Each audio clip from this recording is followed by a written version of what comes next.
Terminou hoje a primeira Conferência Internacional sobre a Economia Azul. Banco Central introduz novas regras de comércio externo. Theresa May deixa poder sem concretizar a saída do Reino Unido da União Europeia.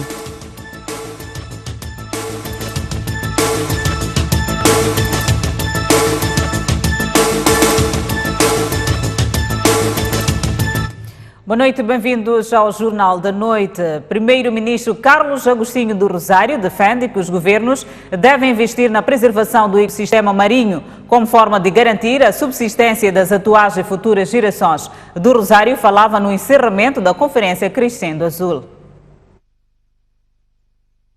Temos a responsabilidade de estabelecer mecanismos que assegurem a mobilização de recursos que permitam financiar ações concretas no domínio da pesca, mitigação e adaptação às mudanças climáticas, dentre outras. Temos ainda a responsabilidade de promover, disseminar e massificar o conhecimento junto da população sobre a necessidade de proteção e exploração sustentável dos recursos existentes no mar e nos oceanos.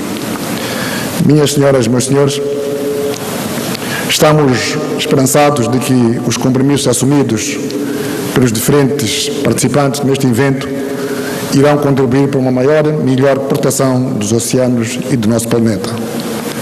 A implementação dos compromissos aqui assumidos requer que priorizemos a conservação e preservação dos ecossistemas, que inclui o combate à poluição do mar, pesca ilegal, dentre outras ações. Todos nós devemos estar engajados na proteção e exploração sustentável dos recursos do mar e dos oceanos para garantir a saúde humana e os ecossistemas não sejam prejudicados. Devemos ainda privilegiar a investigação científica, tecnológica e inovação com vista a assegurar o uso sustentável e preservação do mar e do oceano em benefício da nossa geração e futuras gerações. Carlos Mesquita defende uma aposta no transporte marítimo de baixo custo, como forma de impulsionar o desenvolvimento sustentável. Mesquita falava na Conferência Internacional Crescendo Azul. Num painel que tinha como tema as rotas marítimas, Carlos Mesquita abriu a sessão para apresentar os pontos de vista sobre a aposta que deve ser feita no transporte marítimo, por forma a responder aos desafios do desenvolvimento e do crescimento populacional. O transporte marítimo eficiente de baixo custo tem um papel essencial nesse processo, no crescimento e no desenvolvimento sustentável. Principalmente atendendo ao facto de que cerca de 90% das mercadorias comercializadas são transportadas via marítima. Dados atualizados indicam que o volume global de transporte de mercadorias em 2017 rondou os 10,7 bilhões de toneladas. São números que continuam a ser desafiados por conta do aumento do crescimento da demanda do comércio mundial, que por sua vez, segundo Carlos Mesquita, cria desafios ao setor dos portos. Essa necessidade crescente de trocas comerciais implica um aumento do número de tonelagem dos navios, impondo maiores desafios e responsabilidades à indústria de navegação. Por outro lado, questões ambientais e de sustentabilidade ditam mudanças de atitude no uso das rotas do transporte marítimo, primando por uma navegação com redução das emissões poluentes, de lixo marinho e de ameaças e ecossistemas. Desafios à parte, a unanimidade de que o Oceano Índico é um poço de oportunidades para o desenvolvimento da economia azul e Moçambique deve aproveitar as suas potencialidades, dando mais dinâmica aos portos de Maputo, Beira e Nacala. Vamos a capitalizar e a relançar estes 3 portos combinados, que são os maiores pontos de entrada do país. Nós teremos um oceano e uma projeção sustentável das rotas, porque nós temos outros portos, que é o Porto de Pemba, o Porto de Quilimane, mas em termos de sustentabilidade e de rotas, eu penso que esses 3 pontos coincidem sendo os maiores pontos de entrada do país. O Porto de Nacala vai liderar o volume de carga dos portos moçambicanos até o ano 2050. As previsões constam de um estudo realizado pelo Banco Mundial sobre a performance de 15 portos. Segundo as projeções, nos 3 principais portos nacionais haverá uma diversificação do volume de carga. Contudo, Nacala é que vai liderar na comparação geral. In Mozambique, Nacala is projected to become the largest general cargo port, Beira the largest container and liquid bulk handling port, and Maputo the largest dry bulk and vehicle port. O estudo analisou também questões relacionadas à produtividade e eficiência dos portos nacionais, comparando com os restantes abrangidos pela avaliação. Os resultados mostram problemas no que diz respeito à eficiência. The efficiency is one of the big areas that is something to be worked on in the Mozambican ports. E de uma maneira geral, o estudo mostra uma necessidade urgente da revisão da Estratégia Nacional de Transportes, por forma a responder às demandas da competitividade. Obviously, there is a urgent need to update the National Transport Strategy and Maputo Master Plan. There needs to be better strategic level planning done. Right now, there is not that level of strategic thinking going on as to port planning in the context of National Transport Strategy. Especialistas defenderam na conferência Crescendo Azul que é possível utilizar o mar e os seus recursos sem causar danos ao ambiente e nem hipotecar o seu acesso pelas gerações vindouras. Com o tema Inovação Oceânica, representantes do setor público e privado de instituições de vários países mostraram experiências de como é possível explorar recursos do mar de forma sustentável. A isto chama-se Economia Azul, onde se privilegiam práticas favoráveis aos oceanos, num contexto em que são encontradas toneladas de resíduos sólidos, particularmente plásticos, nos oceanos. Has agreed to reduce CO2 emissions from ships by 50% by 2050, which is really a difficult one. But what have we done in Norway? Well, we have started building electric ferries. This was the first one 3 years ago. The good thing here is that when you shift from fossil fuel to electricity, actually in our case, we reduced fuel costs by 70%. When we presented this policy to Cabinet, they said, what makes the ocean so important? We did some economic analysis of 9 sectors, and from that economic analysis, it was estimated that the ocean space could, in fact, contribute to about 177 billion rand, and that's about 12.3 billion US dollars to South Africa's GDP and create over 1 million jobs. O capital natural é fundamental ser devidamente tratado. 98% das pescas costeiras são para consumo doméstico, ou seja, a população é muito dependente dos serviços dos ecossistemas. O turismo é uma área de expansão importante, que poderá resultar, daí podendo resultar desenvolvimento económico, bem como o comércio marítimo, dadas as suas rotas de passagem. And the whole thing started back in 2010 with the so-called public investigation into how could marine spatial planning in Sweden look like. And then since the late 2012, early 2013, there's been a sequence of public engagements or stakeholder engagements, from sectoral to broad public consultations. And then since we started producing draft plans in 2016, there has been a sequence of formal consultation. So every time we put out a draft plan, there's a public consultation, and there's actually one going on right now. Entre os temas colocados em cima da mesa pelos especialistas, o destaque vai para a Estratégia Marítima Integrada Africana 2050 da União Africana e o Manual de Política de Economia Azul para a África, documentos que estão em sintonia com a Convenção das Nações Unidas sobre o Direito do Mar. Gestores de instituições ligadas à inovação marítima defendem que a intervenção do setor privado é fundamental nos negócios sustentáveis na exploração do oceano. Para o efeito, dizem ser imprescindíveis as parcerias público-privadas. Ainda no debate sobre a inovação oceânica, os oradores deixaram claro que a intervenção do setor privado é necessária para se conseguir os bilhões de dólares que devem ser investidos para que se tenha uma economia azul. Os setores tradicionais da economia oceânica podem, muitos deles, ser redesenhados como economia azul. E mesmo aqueles que são teoricamente mais agressivos, geram componentes de economia azul que são muito importantes. Foi dado aqui o exemplo do oil and gas. O oil and gas corresponde hoje em dia a uma fração muito importante da economia oceânica.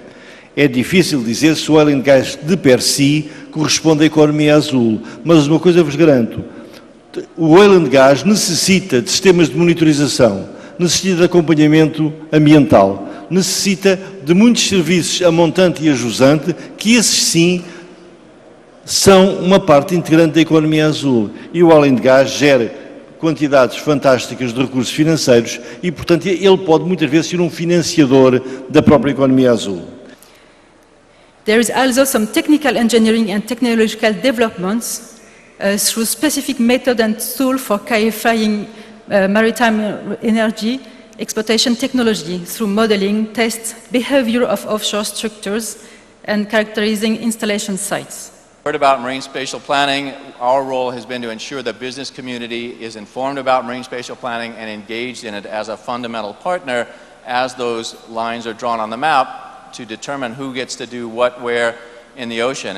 Com a conferência de 2 dias que terminou esta sexta-feira, Moçambique juntou-se ao Movimento Global das Nações Unidas sobre a sustentabilidade dos oceanos no quadro da implementação do Objetivo Sustentável 14 nos objetivos propostos até 2030. E o Ministério da Terra, Ambiente e Desenvolvimento Rural diz que Moçambique deve delimitar as áreas de reserva do ecossistema marinho e costeiro como forma de garantir a proteção da biodiversidade. No primeiro dia da Conferência Crescendo Azul, o Ministério da Terra, Ambiente e Desenvolvimento Rural, em sessão paralela, discutiu sobre os problemas e mecanismos de gestão do ecossistema marinho e costeiro. Na mesma sessão, foram também partilhadas experiências e estudos de outras realidades do mundo em relação à resiliência climática e gestão costeira. A vice-ministra assumiu que existem muitos desafios no que diz respeito à proteção do ecossistema. Entretanto, referiu que é preciso delimitar as áreas de conservação costeira e marinha. Nós vemos aqui uma necessidade de, para além do ordenamento territorial da parte terrestre, a necessidade do ordenamento marítimo e, se calhar, a definição de áreas de proibição de assentamentos, zonas e terras úmidas, zonas de mangal, que podem ser consideradas zonas de proteção e de conservação. Nós já estamos bastante adiantados. No que se refere às reservas marinhas, temos as Quirimbas, que é o arquipélago, temos o Bazaruto e temos a reserva marinha parcial da Ponta do Ouro. Se temos mais desafios, certamente que com o estudo que nós fizermos vamos descobrir outras áreas que nós teremos que conservar em termos marinhos, mas também corredor de animais que fazem ligações entre um parque e o outro. Portanto, os animais circulavam antigamente entre um parque e o outro, mas que hoje, porque temos assentamentos populacionais, temos muitos conflitos homem-fauna bravia. Para Selmira da Silva, é necessária a coordenação multissetorial para encontrar soluções sustentáveis para a proteção da biodiversidade. O novo plano de ordenamento territorial vai também prever novas áreas de conservação e novas áreas protegidas e, naturalmente, teremos um período de transição para que estas áreas possam voltar a ser como eram antes e que possam ser de facto protegidas.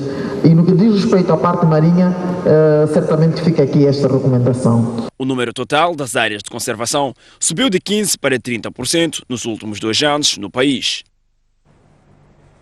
Seguimos com outras notícias. A província de Nampula volta a registrar casos de desaparecimento e assassinato de albinos.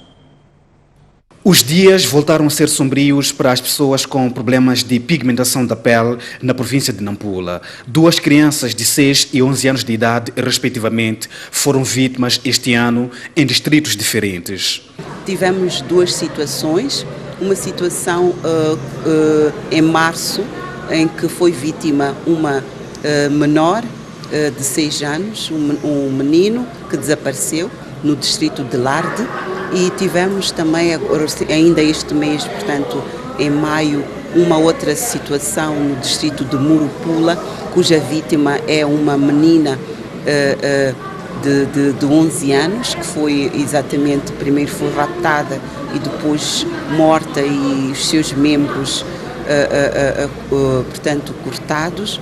A Procuradoria-Geral da República está a seguir os casos com especial atenção, sobretudo porque trata-se do ressurgimento deste fenómeno quando parecia estar tudo controlado. O primeiro processo de Larde ainda não são conhecidos os autores, ainda está em investigação. O segundo processo, este que ocorreu em Murupula, neste mesmo mês de maio, já tem 3 arguidos presos. Já estamos a falar, portanto, de ataques contra albinos e isso nos preocupa, principalmente para perceber por que é que estão a ressurgir novamente essas situações. Amabela Choquela esteve a trabalhar na província de Nampula por 5 dias e quando questionada sobre os passos subsequentes para a extraditação de Manuel Chang, limitou-se a dizer apenas que, no devido momento, a Procuradoria-Geral irá se pronunciar. Subiu para 2 o número de vítimas mortais em consequência do incêndio ocorrido segunda-feira na cidade de Maputo. O apartamento do prédio 1838, situado na Avenida Karl Marx, na cidade de Maputo, está fechado depois do incêndio. Ninguém habita a casa, mas até hoje o rastro de destruição está patente. Os serviços de urgência do Hospital Central de Maputo confirmam mais um óbito. E neste caso, 3 foram para casa, 2 perderam a vida. Dos que perderam a vida, um de sexo masculino e um de sexo feminino. Por sua vez, o Serviço Nacional de Salvação Pública diz que depois da investigação feita a este local, chegou à conclusão de que o incêndio não foi causado pela explosão de uma botija de gás. Até o momento tudo indica que tratou-se mesmo de um incêndio originado por uma superfície quente. Concretamente, um ferro de engomar que esteve ligado e esquecido no compartimento de onde se originou o incêndio. As outras 3 vítimas do incêndio tiveram alta hospitalar e com estado clínico estável.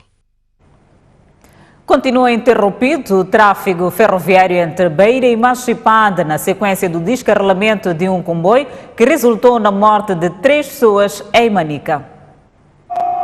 No terreno, homens e máquinas trabalham a todo vapor para garantir a reabertura da linha férrea obstruída na região de Belas, em Vanduze, na sequência do acidente ocorrido esta quarta-feira. Há uma grua que está mesmo a entrar agora de 50 toneladas. Isto vai permitir a retirada desses vagões e contentores que estão aqui neste local. E assim podermos acelerar com os trabalhos. Nossa previsão, mais tardar até amanhã, 2 horas, já temos a linha aberta. Nós não vamos interromper, trabalhamos aqui toda a noite e é possível até que a gente consiga dar via livre um bocadinho mais cedo. Este que é o nosso objetivo. E também, como é sabido, temos ainda um desaparecido aqui, nas pessoas que vinham no comboio do pessoal da segurança. Teremos que trabalhar com muita cautela. E em termos de prejuízos? Como vê, é prejuízo. É avultado. Estamos a falar aqui de contentores. Estamos a falar que gasóleo são 40 mil litros por cada tanque de gasóleo, que era para o nosso consumo de cabis-ferro. Esta carga é uma carga em trânsito para o Zimbábue, mas no momento próprio nós vamos dizer, em termos de valor. Já em relação aos feridos, um foi evacuado para o Hospital Central da Beira. Dos pacientes que ficaram, 9 pacientes, 3 tiveram alta esta manhã e um nós transferimos para Beira, um paciente grave com traumatismo da coluna cervical. E temos um paciente ainda grave que permanece na reanimação. Os restantes estão estáveis, internados na enfermaria de cirurgia.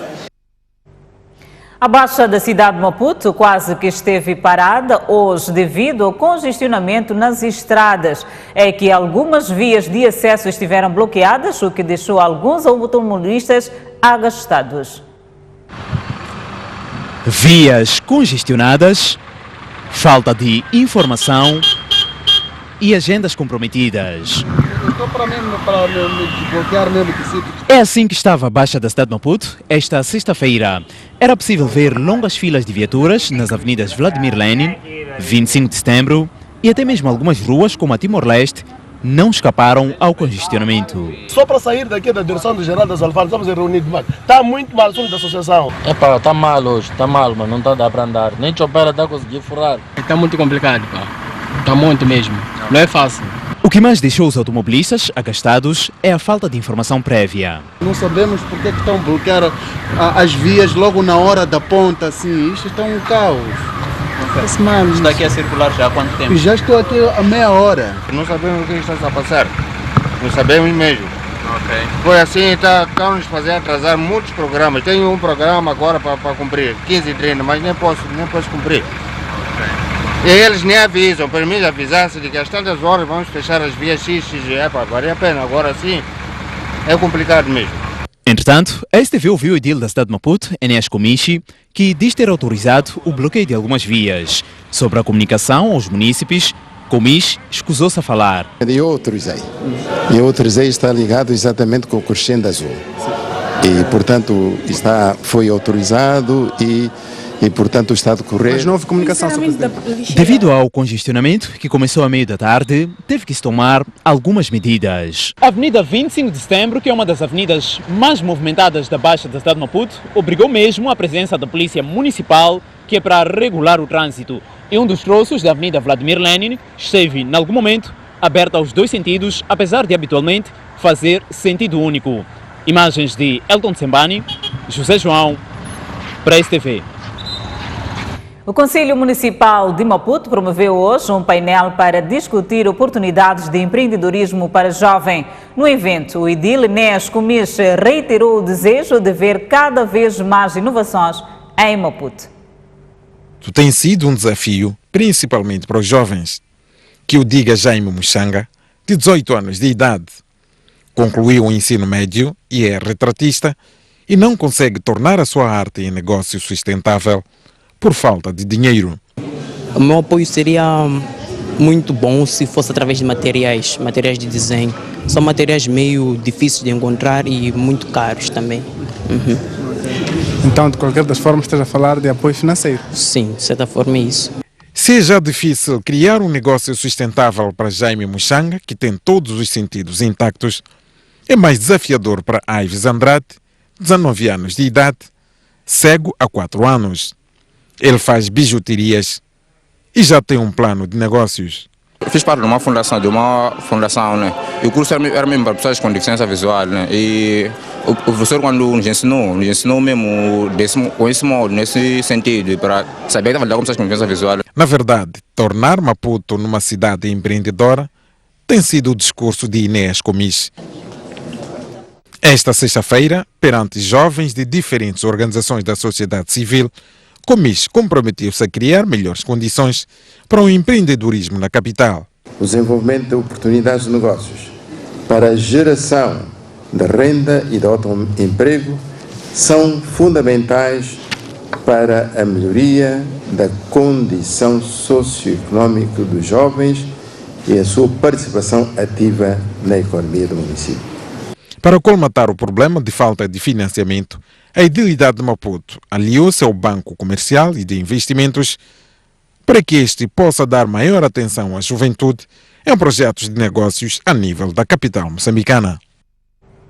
Convido a um breve intervalo, voltamos dentro de instantes. Até já.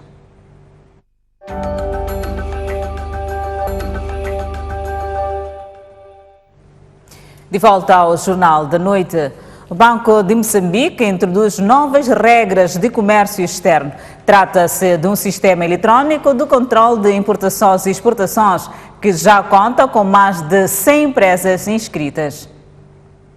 Todas as transações de grande vulto, como a compra de uma viatura na vizinha África do Sul, por exemplo, devem obrigatoriamente passar pelo sistema financeiro, ou seja, é vedada por lei cambial a realização deste tipo de movimento de exportação de bens. Com um sistema integrado como este, a janela única, já passamos a ter uma base de dados, portanto, em relação àquilo que é o fluxo, portanto, de saídas de bens para fora e o seu correspondente fluxo de entrada de divisas para o nosso sistema.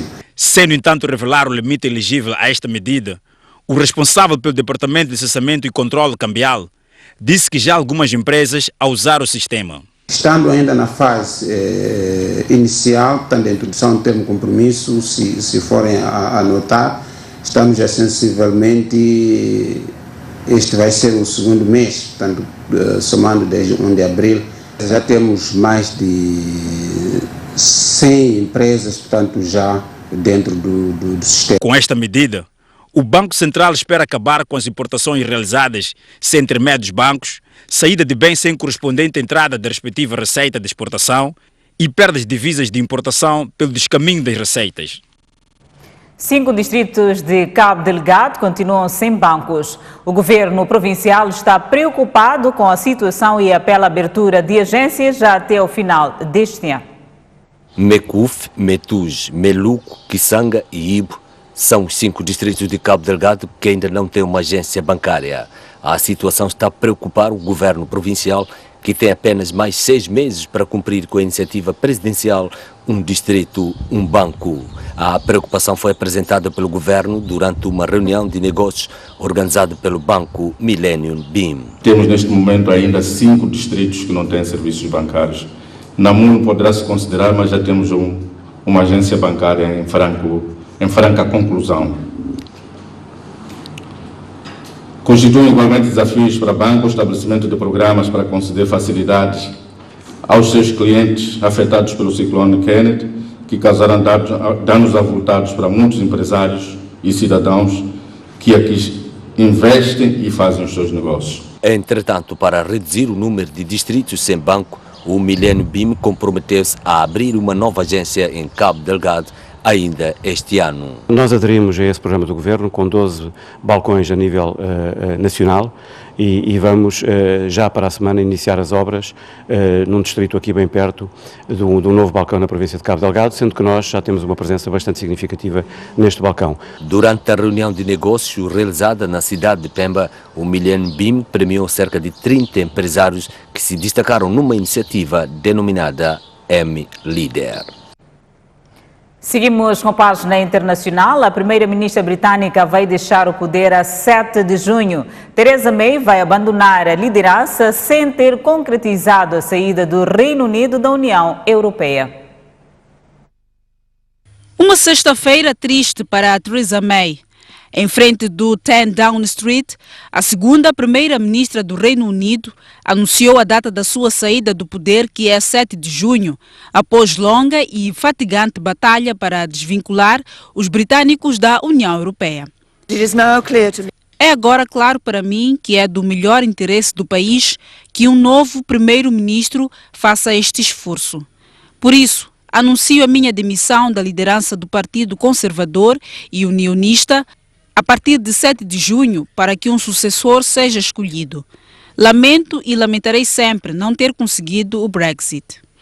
A primeira-ministra de 62 anos vai deixar para trás um Reino Unido caótico e dividido sobre o Brexit 3 anos depois do referendo. Uma vez May fora defensora da voz democrática do Reino Unido na União Europeia, mas quando a maioria dos britânicos disse sim ao Brexit, teve de obedecer à voz democrática. Com o anúncio da sua saída da liderança do partido, surge agora a renhida disputa dos possíveis candidatos conservadores ao poder. É já amanhã que o presidente da África do Sul, Cyril Ramaphosa, toma posse. Este vai ser o primeiro mandato presidencial de 5 anos, legitimado pelo povo.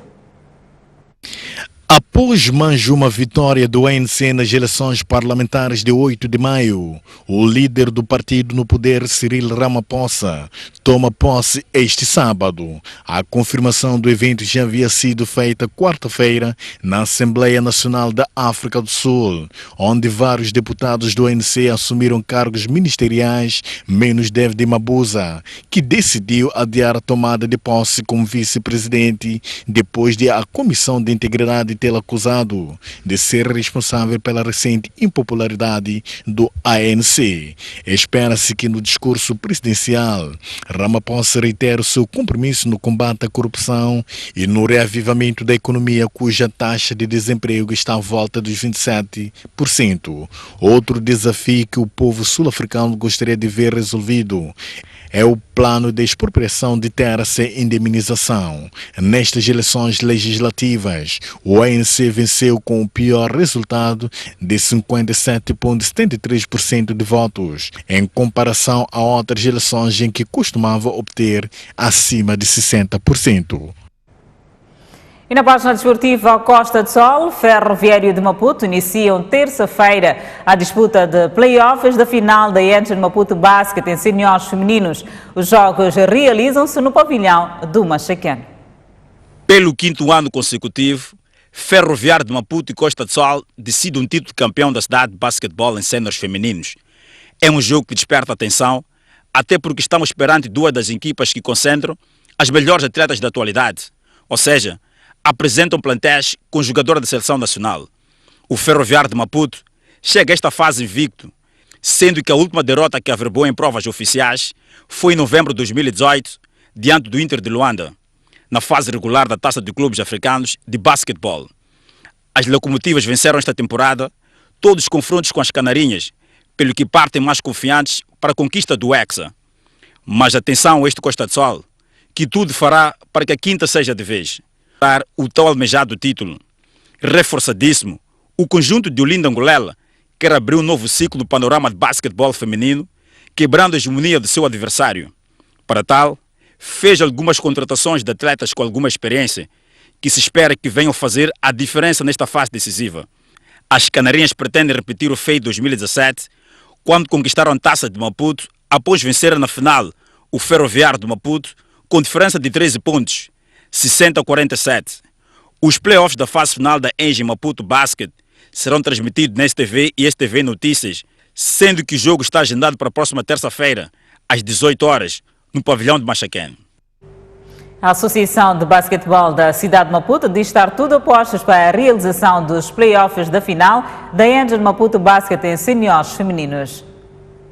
Eu gostava que as finais fossem ao quinto jogo, para que houvesse um bocado mais de emoção. E é a oportunidade para o público também poder assistir, acompanhando em direto na televisão e também no campo de jogo. Não depende exclusivamente da Associação de Basquetebol fazer a calendarização de jogos. Temos uma série de impedimentos que começam, por exemplo, pela programação da própria Federação de Basquetebol. Depois temos situações em que há clubes que, por dificuldades financeiras, fazem outros compromissos. Então nós temos que estar sempre em constante mudança. O internacional moçambicano Zinedine Júnior foi eleito futebolista da época do Marítimo na edição de 2019 da Primeira Liga Portuguesa. Mais uma distinção para o internacional moçambicano Zinedine Júnior, fruto das excelentes exibições que arrancou esta temporada ao serviço dos verde-rubros. O defesa, que chegou ao Marítimo em janeiro de 2017, realizou 33 jogos na época 2018-2019 e apontou um golo, tendo sido ainda o vencedor da categoria de melhor defesa. Este é o segundo ano consecutivo em que Zinedine Júnior é distinguido como melhor defesa do Marítimo. O valoroso jogador moçambicano foi um dos destaques da equipa esta temporada, tendo realizado 30 jogos na Liga NOS e marcado um golo. Na Taça de Portugal, Zinedine Júnior contabilizou 240 minutos, assim como 4 jogos no apuramento à Liga Europa. Lembre-se que Zinedine Júnior é uma das grandes ausências dos Mambas no torneio da COSAFA, prova que arranca este sábado em Durban, na vizinha África do Sul. Convido a um breve intervalo, mas antes a previsão do estado do tempo para amanhã. Para a zona sul do país, prevê-se para Maputo, máxima 28 graus centígrados, 18 de mínima, Xai-Xai 26 de máxima, 15 de mínima, Inhambane 27 de máxima, 20 de mínima. Para a zona centro do país, Beira 31 de máxima, 20 de mínima, Quilimane 28 de máxima, 19 de mínima, Chimoio 20 de máxima, 13 de mínima, Tete 29 de máxima, 20 de mínima. E por fim, a zona norte do país. Nampula, 28 de máxima, 18 de mínima. Pemba, 29 de máxima, 19 de mínima. Lixinga, 23 de máxima, 12 de mínima.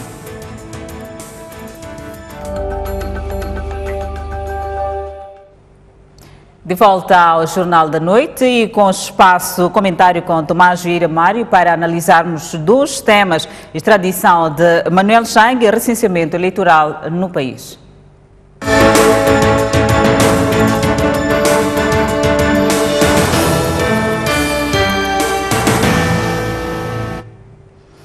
E cá estamos nós, na Justiça Sul-Africana, os Estados Unidos da América têm um período máximo de 6 meses para apresentar um recurso ao tribunal, mas alguns académicos entendem que a extradição de Manuel Chang para Moçambique depende da flexibilidade das autoridades moçambicanas.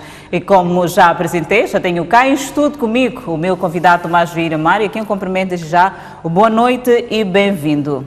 Boa noite, Adelaide. Boa noite. Bom, este é... Não há dúvida que é o tema da semana, não é? E compreensivelmente. Certo. Creio que não é só em Moçambique, mas também na África do Sul e nos Estados Unidos. A sorte que espera o deputado Manuel Chang é relevante para qualquer dos 3 países. Para Moçambique, que é o país que também pediu a sua extradição, os Estados Unidos da América, e o país que decide finalmente para onde ele vai, que é a África do Sul. Já se comentou muito sobre esse assunto, mas aquilo que me parece ser relevante agora é a hipótese muito provável de ele vir a Moçambique por essa decisão política da África do Sul, é essa, do Ministro do Interior e Assuntos Correcionais, Sr. Michael Matsula.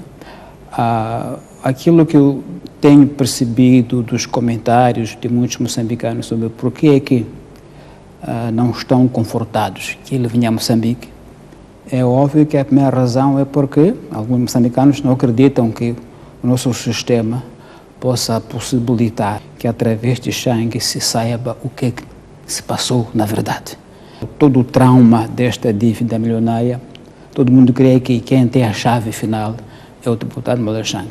E que uma vez em Moçambique ele não poderá não desvendar todo o problema, porque a nossa justiça é suspeita de estar politicamente maniatada. Aliás, agora mesmo no Congresso dos Juízes disseram que ameaças estão a receber em torno deste processo. Então os moçambicanos estão céticos sobre se ele vindo para aqui haverá espaço para que possa revelar todo o segredo ou toda a informação relevante para que saibamos todos. Mas eu já disse aqui inúmeras vezes que, por mim, eu acho que tinha muito mais sentido que ele viesse para casa, para Moçambique, para nós ouvirmos em primeira mão o que é que aconteceu. Olhando para essas dúvidas todas, qual é a possibilidade de saber com credibilidade o que terá acontecido nas dívidas ocultas? Pois, este aqui é o ponto, né? Este é o ponto que os moçambicanos estão céticos sobre se a nossa justiça vai tornar esta possibilidade uma oportunidade para ela ser auxiliada com a população moçambicana. Se a justiça moçambicana vai ter como uma oportunidade para recredibilizar-se a si própria, tomando este caso como uma oportunidade de voltar a estar em paz com os cidadãos. Essa aqui é a grande dúvida sobre se isto será possível ou não. Ou, pelo contrário, haverá manipulação política que poderá impedir o Sr. Chang de falar de forma completa sobre o que é que se passou. Esta aqui me parece a dúvida e o grande desafio que os moçambicanos estão céticos que ele venha para aqui. Mas, por outro lado, também os americanos já o disseram que têm todo o interesse em que ele vá para os Estados Unidos da América. Pelo peso, digamos, imediato dos fundamentos americanos e moçambicanos, americanos têm muito mais avanço porque ele é arguido lá, ele tem um processo lá. Aqui em Moçambique ele não é arguido de processo nenhum, nem sequer foi pronunciado. E, portanto, o argumento dado na África do Sul é um argumento político, não é jurídico. De modo que é possível que ainda possa haver muito debate jurídico, porque o processo agora passa da parte política, que estava com o ministro, para a parte judicial, com os tribunais, se alguém recorrer, nomeadamente a América, recorrer da decisão política sul-africana. Então, penso que ainda há de haver muito por discutir, se houver recurso e há tempo. Esse é o ponto. Sendo extraditado para Moçambique, o fato de não ter sido levantada a imunidade do deputado Manuel Chain, cabe ou não o recurso dos Estados Unidos? Este pode ser um ponto, digamos assim, da fraqueza de Moçambique. Porque, poderá dizer assim, os Estados Unidos, do nosso lado, este indivíduo já tem um processo, tem acusação feita, e, portanto, em Moçambique não tem processo nenhum. Ele nem sequer foi pronunciado, ele não é arguido. E, portanto, em termos de peso de fundamentação, o peso moçambicano é leve em relação ao peso americano. E, porque realmente, quando ele cá chegar, chega aí como uma pessoa livre, em Moçambique, não tem qualquer processo sobre ele, portanto, ele não vai ser preso, nada disso, porque é deputado com imunidade intocada, portanto, ele não vai preso se cá voltar. E isso pode ser um argumento muito forte para os Estados Unidos ser assim. Portanto, nós temos muito mais motivo e temos já processos preparados sobre esse senhor, enquanto Moçambique não tem processo nenhum. E, portanto, em termos de relevância do peso, há de haver muito mais peso do lado americano do que do nosso lado. Mas isso, como se vê, a decisão agora que ocorreu é uma decisão do governo sul-africano, não é do tribunal, é uma decisão política. Agora, repito, falta saber se os americanos vão, de facto, interpor recurso a tempo, isto é, porque se o deputado Chain for liberto e entrar em Moçambique, assim que entrar em Moçambique, não há mais como procurá-lo. É um cidadão livre? Sim, cidadão livre. Os americanos não têm conosco um acordo de extradição. Então, não podem reivindicar essa medida com Moçambique, é um cidadão livre. E o que pode-se esperar deste processo daqui para frente? Bom, em Moçambique, ele terá que ser, suponho, processado e ouvido e, eventualmente, subir a nível de arguido e, se o Parlamento levantar a imunidade, poderá ser julgado. Esse aqui é o que só pode ver. Seguimos com o segundo tema, que é o recenseamento eleitoral em Moçambique. Faltam apenas 6 dias para o término deste processo. Várias organizações denunciam irregularidades que marcam o processo que termina a 30 do mês corrente. A Renamo e o MDM apelam à prorrogação da data do término do recenseamento, mesmo depois do STAI ter vindo já dito que não vai prorrogar. Que análise faz deste processo? Bom, de facto é um estado do processo que não augura uma eleição livre, justa e credível. Este é um começo do processo que não é um bom começo. A credibilização das eleições começa logo com o licenciamento. Esse licenciamento já ocorre no meio de disputas e desentendimentos, quer dizer, tem um prenúncio de que o processo pode não ser credível. Pode ocorrer, podemos dizer que é justo, transparente, mas não credível. E é uma fase que pode instigar muita abstenção, porque desde logo houve o adiamento devido às intempéries, e depois máquinas que aqui e ali avariam, e suspeitas de bloqueio aqui e acolá. De modo que, seja qual foi a verdade dos factos, o ambiente já está turvo sobre eleições, está perturbado e, portanto, retira credibilidade a partir do processo. Agora, perdão, também é um elemento que nós não temos assim muitos recursos para prorrogar, como aliás se disse desde o início, mas creio que, em algum momento, poderá prevalecer o bom senso e se encontrar um meio termo sobre se há zonas onde, de facto, o censo não abrangeu metade da população, pode-se, de forma localizada, prorrogar-se aqui e ali, até para haver alguma tranquilidade e paz antes da votação. Do outro modo, assim como as coisas estão neste momento, creio que criou-se um clima de suspeição sobre o processo, um clima que pode, repito, desencorajar os eleitores e acentuar o nível de abstenção que já vem sendo alto desde... Bom, agora, em autarquias locais subiu de forma significativa, mas pode voltar a baixar agora se estas suspeitas, esses sentimentos não tiverem um desfecho consensual e claro para todas as partes. Exatamente. E mais de 1 milhão de potenciais eleitores podem não fazer parte deste processo de votação. Como vê, é um número muito alto, se tivermos em conta que já há muita abstenção, mesmo que todos se recenseiem, agora se ficam de fora mais de 1 milhão por recensear, pode ter uma ideia de qual será a abstenção. pode ser muito, muito alta, e isso, claro, que tira a legitimidade a quem for eleito. Quer dizer, se o eleitorado é de 10 milhões de moçambicanos e só votam 5 milhões, você não se sente confortável se for eleito, porque afinal quem o elegeu é menos de metade dos eleitores. Então é um cenário que se deve evitar a todo custo, sob o risco de ficar uma eleição sem qualquer sentido de legitimidade para quem quer que ganhe. O processo de integração dos homens da Renamo na polícia está a ser lento e também é um processo que pode manchar este assunto, pode minar as eleições de outubro próximo. Sem dúvida, creio que politicamente a decisão dos líderes do nosso país, para ser mais preciso, o chefe do Estado, o líder da Renamo já falecido, creio que o ponto, a marca era que as eleições se realizem já sem grupos armados, qualquer partido político. Penso que essa que era a meta política aqui. Dessa vez vamos às eleições, todos os partidos civis desarmados. Que até abril deste ano, até outubro deste ano eram eleições. Não, até abril era o fim do processo. E pelo passo e pelas troca de informações ou de comentários de ambas as partes, não parece que possamos cumprir essa meta de até outubro o país estar totalmente desarmado, o que será muito mau, muito grave. Não está ainda claro onde é que está realmente o problema. Aparentemente, as declarações das partes de que estamos prontos, estamos comprometidos com o processo, mas ele não avança, entretanto.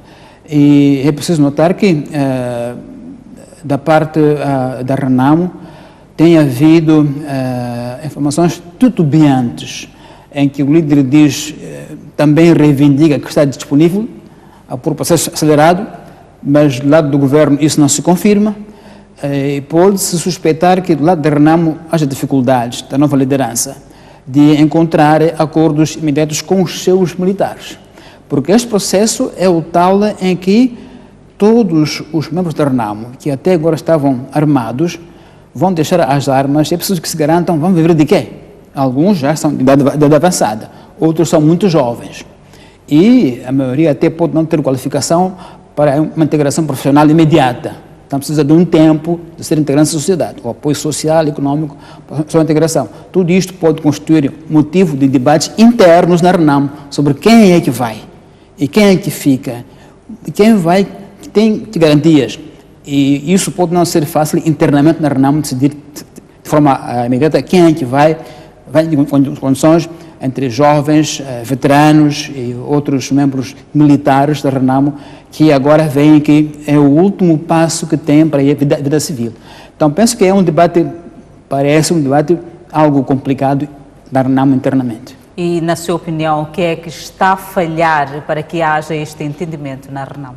Bom, de forma muito especulativa, sem dados finais, sabemos que o Mamando Sufo é o líder que substituiu Afonso Dhlakama, e, portanto, o seu comando de toda a cadeia militar não pode ser tão forte como era o de Afonso Dhlakama, e isso leva algum tempo até ele encontrar o seu próprio apoio interno e decidir com facilidade como fazia Afonso Dhlakama. Então, penso que este processo tem a ver também com a nova liderança da Renamo de se afirmar e de poder estar à vontade a decidir e dar ordens sem contestação. E, portanto, isso pode afetar o ritmo com que ele decide dentro da Renamo. Muito obrigada por ter aceito este convite para falarmos destes dois assuntos, a extradição de Manuel Chang e o recenseamento eleitoral no país.